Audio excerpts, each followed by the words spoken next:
I rewatched the movie Casino, the Scorsese movie, again recently, and I hadn't seen it in a while.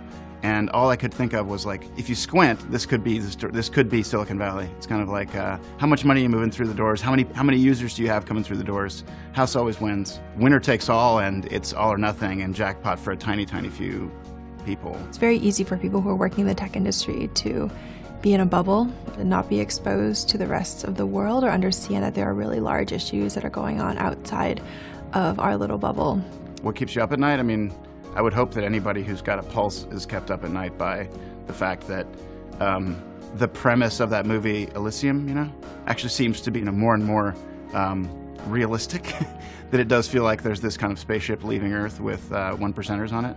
I think the most obvious way to humanize technology is to involve more of humanity in the building of it and the imagination of what technology could be. When you've got a very small group of people who are kind of building the parameters of the world that everybody's operating in, I think it becomes homogenous, and I think that is a concern.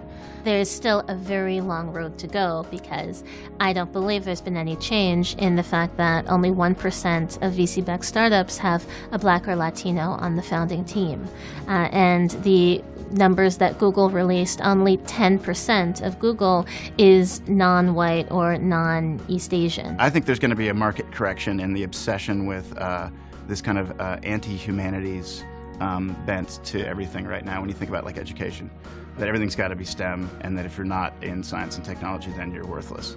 If technology keeps getting cheaper, if it becomes more and more democratic, then it seems logical that the people who can organize it in the form of a story are going to be the ones who can provide a layer of value to it that wasn't there before. If I could do it all over again, I would. My brother asked me, like, what would you tell my kids to study? I was like, well, for sure computer science, but I would also study theater.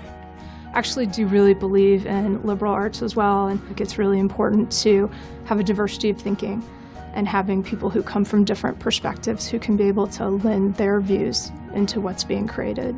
More people can start to brainstorm what we can do with software and how we can use software to change the world.